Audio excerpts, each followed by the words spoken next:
Last time on Mega Man Battle Network, we saved the school from being mind-controlled by the substitute teacher, who cried for a bit and then we forgave him because he was just that pathetic. And now that it's been a few hours since that happened, the Metro line's open, so we can go visit our dad. But first, let's explore the school for a bit. Alright, well that's a great way to describe the internet. It's like a dungeon, you feel trapped. Mega Man feels far safer inside of his pet, because when he's on the internet, he's just in jail.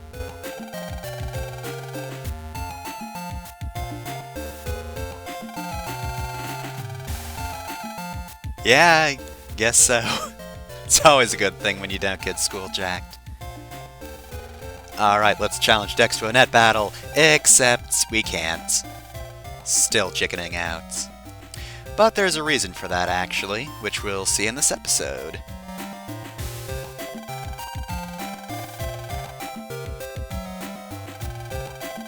Hey man, too soon. That was today, kid. That was an hour ago.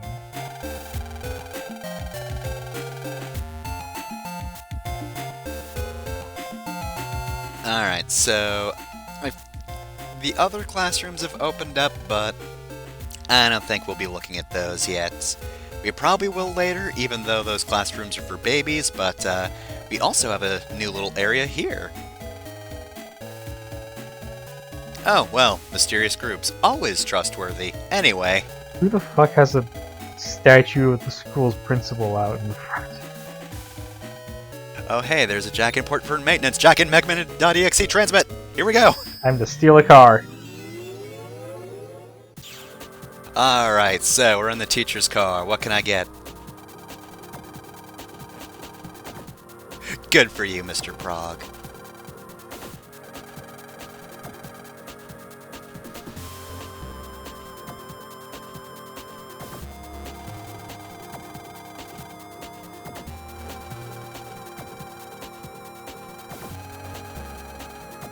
Our teamwork is important. One of us tells lies, and the other tells only truth. Oh hey, so we have Matar 2, the sequel to Matar. And we also have a new enemy there in the back. That guy's called Twisty. Basically that thing in the back, that's his. It will destroy panels. Very slowly, but nonetheless it's still potentially pretty dangerous.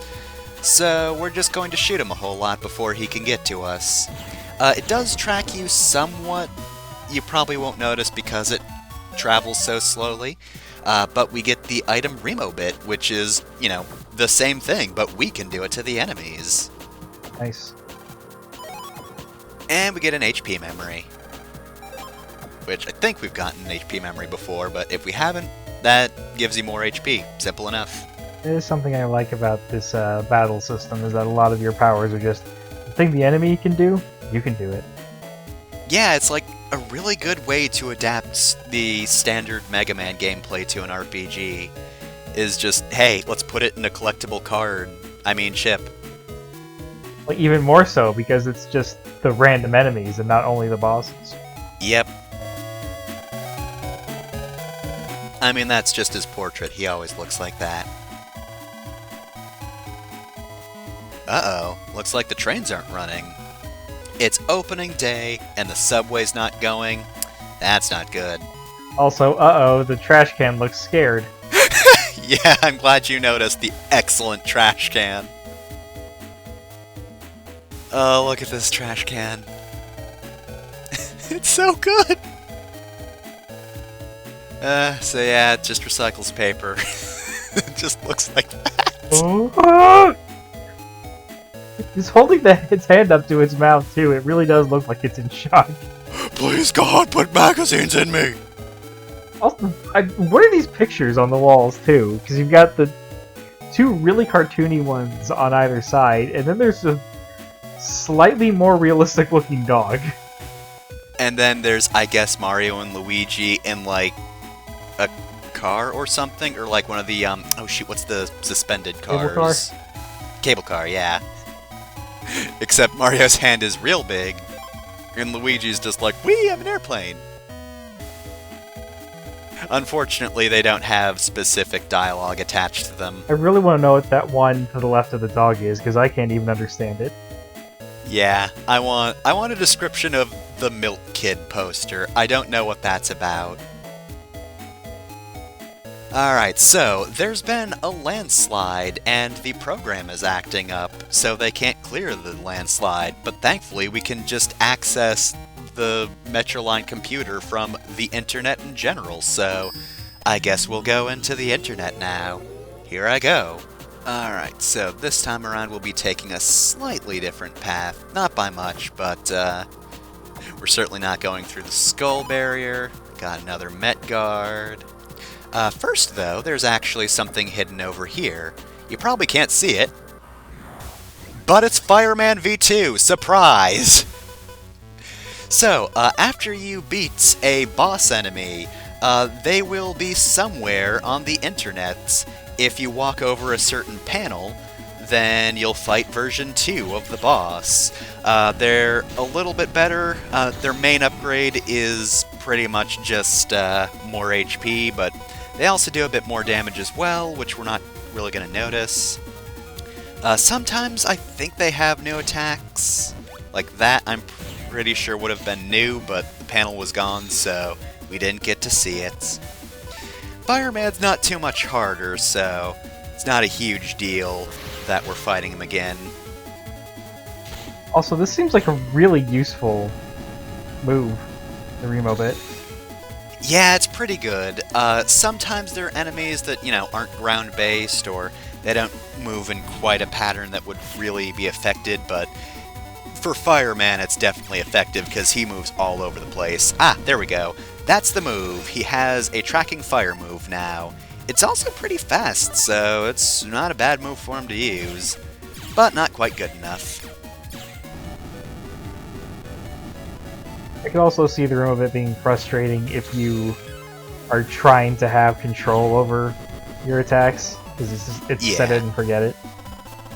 And for that, we get another Mega Chip, Fireman F, which is an OK code. So, like Roll, we have a chip that can summon Fireman. We'll definitely be seeing that attack later because it's super useful. That being said, word of warning about going after the V2 Navis a little early. When you defeat a V2 Navi, while they have a set location, defeating the V2 Navi will cause the V3 version to appear anytime. It's added to the random encounter list. So at any point, Fireman could just appear to fuck my shit up. Thankfully, Fireman V3 is not that much more powerful. Mega Man Battle Network 2 has probably the worst example of a V3 Navi. If you've played the game, you know what boss that is. But right there, we actually powered up our Mega Buster, which is super useful. There is Attack, Rapid, and Charge. Attack, of course, raises the attack power. Rapid lets you press the B button faster to, get more shots off. And Charge, in this game, getting any points in Charge allows you to charge the Buster in the first place. More about that later. The area of the internet we want to go to is blocked off by Dexs. So we gotta go to his house and kick his ass. This is why we couldn't fight him earlier. Net-Navis you can fight by talking to NPCs initially have like a charge time, so if you fight V1 you can't fight V2 for a bit. But yeah, Dex also wants a certain item before we can even fight him. And I specifically did not pick it up because usually I pick it up before this, we just get to the fight immediately, but yeah, I wanted to show off that, indeed, we need to pick up a heal chip first. But before we even do that, let's jack into this GameCube, the latest in video game consoles. That's right, baby, the GameCube's back. So a couple of things. One, he had a Mega Man Legends poster somehow. Yep. Two, Are you saying that Mega Man Battle Network has the the revolutionary V3 everywhere system?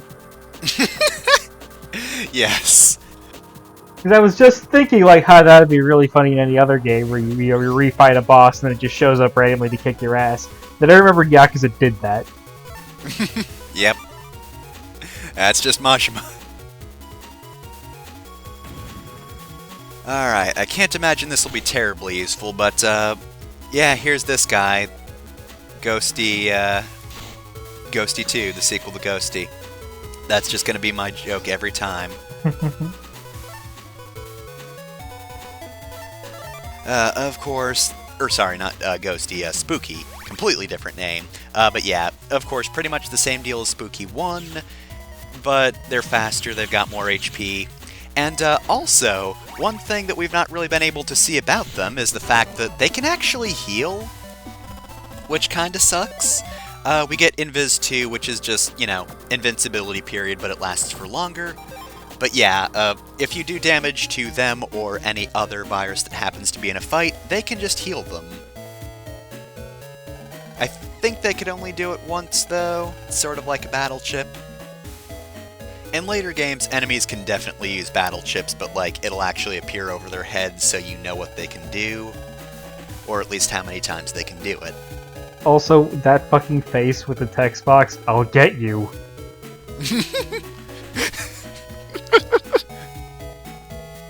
I am the immortal child. You cannot kill me. Didn't ask. It's the guy who initially introduces it. And I think he was also proud of himself for remembering that it was AC/DC Town or something like that. But now he's just annoyed because he's assuming you're always asking him if it's AC/DC Town. The tragedy of that old man is that he is going senile.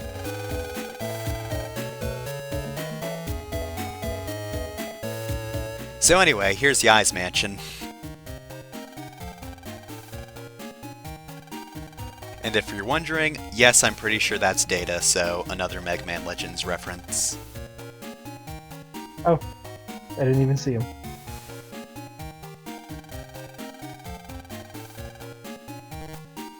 You can jack into some of them, but apparently not that one. Oh well. Careful though, if you jack into the wrong one, it will kill you. The head of some mysterious animal. No, we can't figure out what it is either. Please don't ask us. We don't know what the graphic team did. Oh, we can jack into the portrait, huh? Here we go!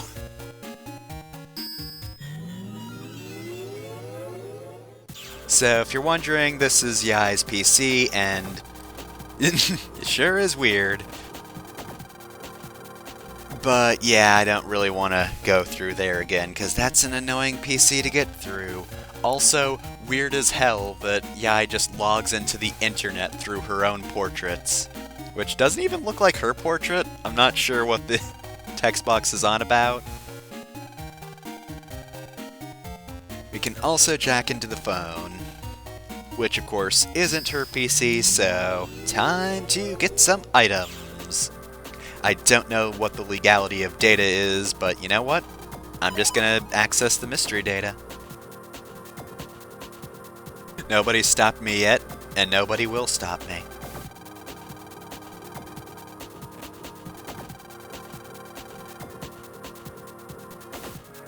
Well, that's a weird thing to say. Anyway, see ya. It's fine, you can trust Mr. Prog with all of your secrets. It's almost like the Internet of Things is a bad idea. I could tell you the exact amount of time she spends on the phone. Also, not only does the Internet exist, the Internet super exists. I refuse to believe that young people are spending that much time on the phone.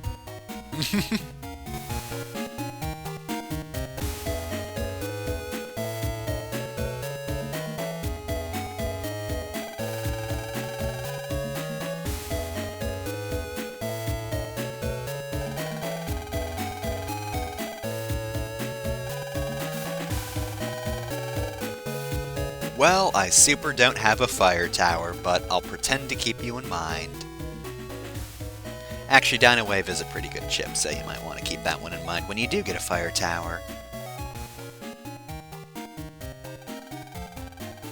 So now we're in Mail's house.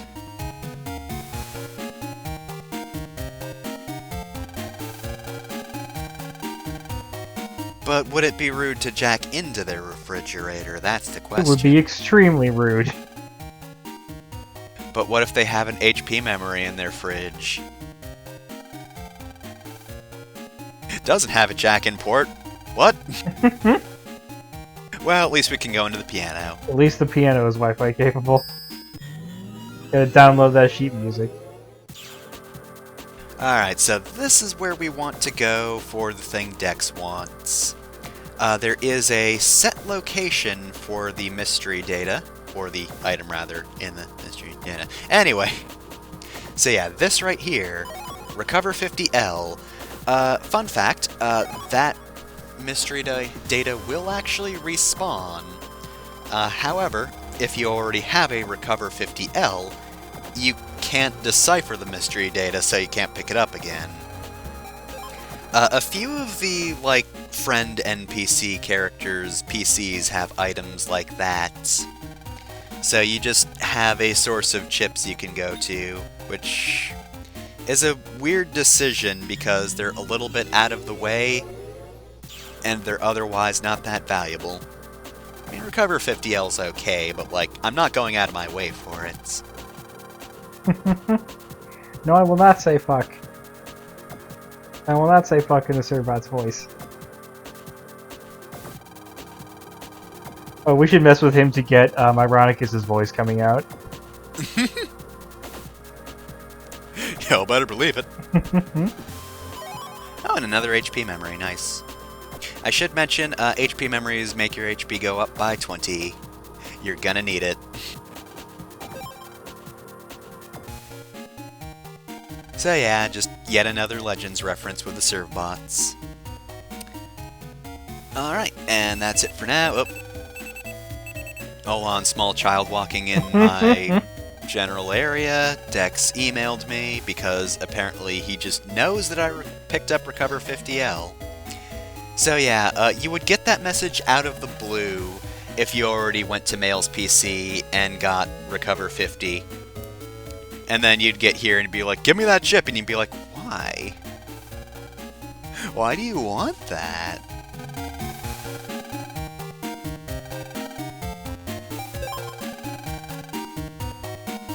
I'm gonna actually murder you. Alright, so let's test out Fireman. Unfortunately, we've got no chip synergy to find anything else, but hey, this is 100 free damage. Fireman attacks in a straight line. That's just about it. But it's very strong. And it's a fire-type move. So yeah, Gutsman's a little more aggressive this time around. Also, apparently he just has the normal battle theme, which is weird. I always forget about that.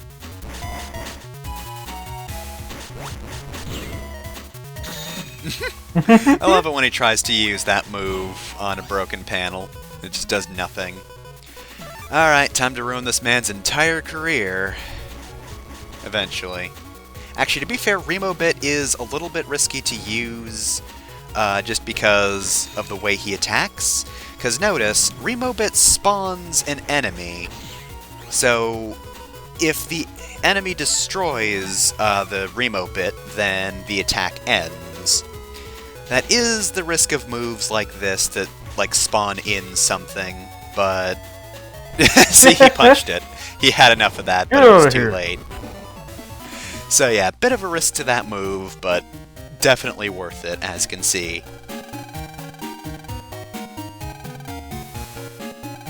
What's going on? Help?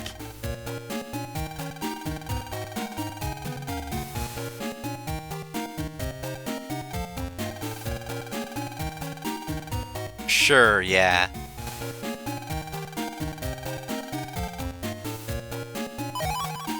Alright, and now we can access more of the internet. Thanks for blocking off the internet, Dexs. It was great. We also get Gutsman.EXE. Here's the URL for my GeoCities website, don't be mean. Sign the guest book, but sign your username, don't sign like Dexs or whatever. So, I guess this is the point where we're officially friends with Dexs now. So yeah, like I said before, I guess he was supposed to be the bully character, but now he's not. He's our friend, and will continue to be so for the rest of the series. And here's B-Tank. I don't know why I decided to show this unless I'm about to style on someone. Style! Here we go! Also caught B-Tank mid-animation, that looks great. Hey, I had an attack planned! It's gonna be real good! Here's $2 for that sick combo.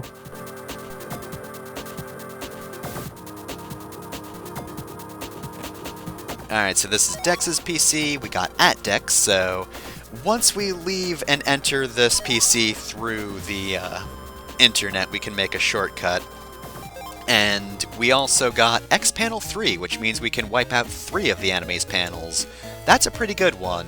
I believe, however, that's also one of the ones that will only spawn once until you lose that chip. So, yeah, you can't pick up anymore. You can't grind there.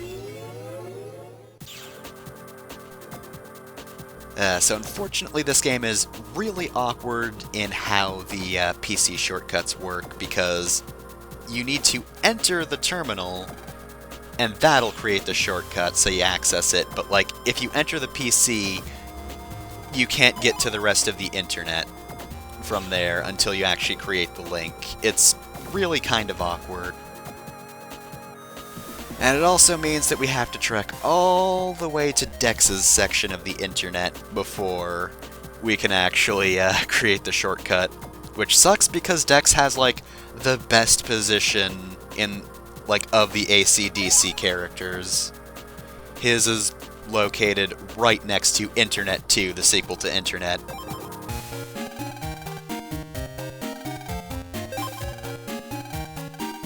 Alright, well, let's just buy HP memories, and Jesus, those get so expensive. God, like, I only got 200 Zenny from getting an S rank from that one battle.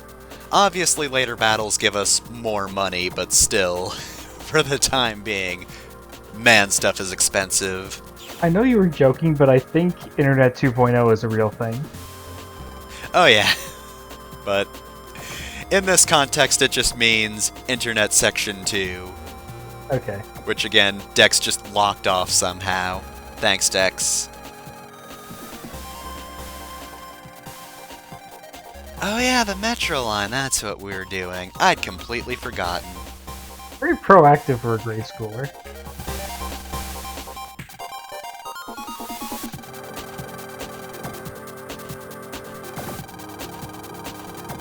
I think that's why most stories that focus on children have them in, like, weird worlds, like Digimon.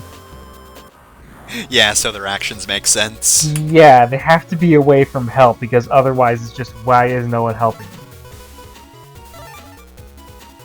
Alright, so this is Hardhead. They are very tough. They take damage from very few things until they do that. As you might have noticed, they shoot cannonballs that home in on your location and destroy the panel you're standing on, even if you dodge. Actually, I think if you don't dodge, they don't destroy a panel, but, you know, then you take damage, and you don't want that. Oh, and we've got new enemies. So, I forget if we've seen normal-ass sorties yet, but this is Sortie 2. They have fire swords. So they can either use a long sword, which cuts 3 panels, or they can use a wide sword. You know, the thing we have access to. Their long sword is better than ours, though. Now, I think they should be using something soon. Maybe? Nope, not in this fight. And we unfortunately only get a sword with a very awkward code on it. Not even worth using. Honestly, the better sword to get from them is the fire sword, which is basically a wide sword, but more powerful, and it has a fire element. Ooh, and we've got a tricky enemy here. So, that guy in the back is MegaMan.EXE. Very creative name. They will do nothing for a while. But I'm going to kill him first because he's very dangerous. So, ignoring MegaMan.EXE for a moment, Matar's not a big deal. Volgear is the other enemy that's been launching fire at us. They launch fire that basically just travels towards you. It basically goes to the left one panel at a time, and it will try to track you. But it's kind of slow, and you can avoid it pretty easily, provided there's not too much else chasing you. MegaMan.EXE, on the other hand, after a while, they will place a mine on your side of the field. It is invisible, but you do see where it ends up. Basically, it's one of those things where, like, its position will rotate around a whole lot, and where it ends up sort of blinks out quickly, but you can, if you pay attention, see where it goes. But yeah, and now we have normal ass sortie, which, you know, is not fire elemental. But now we should be able to see what their ability is, because these sorties have another thing they can do, which is especially useful for him right now, because he can't get to me. His sword only travels 3 spaces, but hey, I killed him pretty quickly. God, these guys are super slow. Anyway, we get Longsword. Longsword is a sword that's pretty damaging, and also, it travels back 2 spaces. And what do you know, we're already at the boss. I like to imagine that, like, the parentheses dialogue is just, you know, very fancy. You know, he's well spoken when he's translated. Just gawk, gawk, gawk, gawk, gawk, to control the nets. I like that MegaMan just understands what he's saying. He can translate immediately. He's got Babelfish equipped. Does Lan understand immediately? Probably not. I mean, that guy kind of looks dangerous. Get him, MegaMan. Looks like the ships from Legends. Alright, so, Stoneman. Guess we'll be testing out Gutsman on him, even though Gutsman's not really a great one for him. To be fair, Gutsman as a chip is more powerful than he is in the battle because he just cracks all of the panels. Unfortunately, Stoneman is not a boss who moves around. He will stick in the back and just pound his fists into the ground to summon rocks. So, we're going to want to use Remobit because that'll at least reach Stoneman, because he's placed a block in the way. We can eventually destroy the rock, and we just did, but until that happens, yeah, if it's in that particular location, he blocks damage. Hey, Remobit, where the fuck are you going? I don't know, I've lost control of my life! Remobit, you know where the enemy is. So yeah, currently the stone he's placed isn't really in a important location. But it does remove some room to dodge, so it's a bit of a problem in that regard. His attacks are actually pretty quick, which makes him a tricky boss to fight. But, provided you pay attention and you're ready to move, you should be able to dodge it. Stick around the center just so, you know, you have... Oh, geez, I forgot about that attack. You can just summon heads to shoot lasers. But yeah, as long as you stay in the center, you have more options to dodge. You might not back yourself into a corner. And the nice thing about Fireman is his attack does not travel along the ground, which means it could finish Stoneman off. Also, here's the rock program, which I guess is preventing the Metro line from clearing the rock slide, so let's just shoot this rock, which will blow up the landslide in real life, I guess. You wouldn't download a landslide. Alright, so that's it. We've solved the Metro line's problem. Next time on Mega Man Battle Network, we're gonna go see Dad.